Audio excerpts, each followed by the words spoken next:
si on peut avoir des divergences, on est en réalité des responsables politiques, donc on a un peu la double casquette.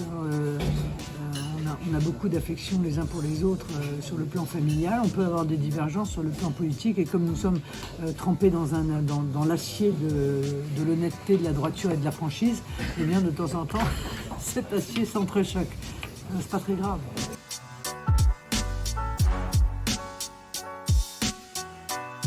Le problème, c'est qu'aujourd'hui, c'est l'actualité de tous les moments et de tous les endroits.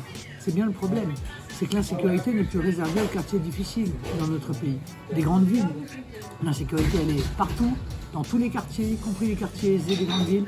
Elle est partout, y compris dans les villages les plus reculés de notre pays. Donc elle est devenue une gangrène qui pourrit la vie des habitants.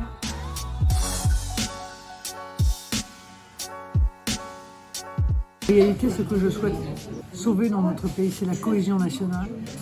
Et ça relève des problématiques identitaires et sécuritaires, mais c'est aussi la cohésion sociale. Je pense que s'il n'y a pas de cohésion sociale, alors il n'y aura pas en réalité de cohésion nationale. Réussir à œuvrer pour rétablir ces deux cohésions essentielles d'un pays sûr de lui, fier, qui se projette et dans l'avenir et dans le monde, c'est fondamental. Je marche sur mes deux jambes. Les Français, si vous voulez, aujourd'hui, ils n'arrivent plus à terminer les fins de mois, c'est un fait. Donc il faut agir. Alors on s'aperçoit que l'État surtaxe toute une série de choses qui sont des dépenses contraintes des Français. C'est la raison pour laquelle d'ailleurs j'ai dit il faut à tout prix que l'essence, le carburant, le fioul, l'électricité et le gaz soient considérés comme des produits de première nécessité et donc soient taxés à 5,5 et pas à 20%. Bon, à l'air de rien, ça va faire considérablement baisser la facture parce que c'est 12 milliards que je rends aux Français grâce à cette mesure. Il n'y a pas que cette mesure, j'en ai toute une série d'autres. Ça a vocation à rendre aux Français des sommes dont ils ont besoin pour vivre, car aujourd'hui, ils sont de moins en moins nombreux à arriver à terminer les fins de mois dans des conditions correctes avec ce qu'ils gagnent grâce à leur travail.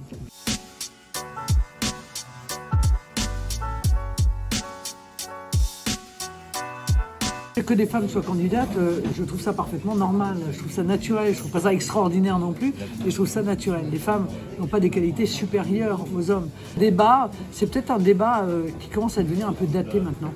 En fait, les femmes politiques ont pris leur place, lorsqu'elles sont performantes, elles durent, lorsqu'elles ne sont pas performantes, elles disparaissent.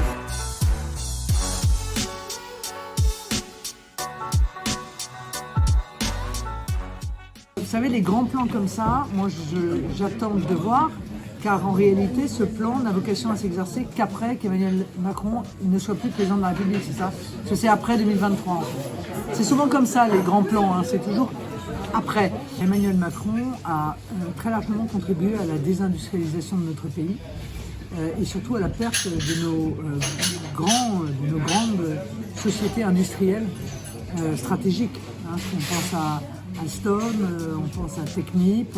Venir aujourd'hui totalement changer de vision pour nous expliquer qu'il faut réindustrialiser, c'est déjà à mon avis faire tourner les Français comme des toupies, ça c'est la première chose. Deuxièmement, les sommes qu'il évoque ne sont pas colossales du tout, contrairement à ce qu'on peut penser.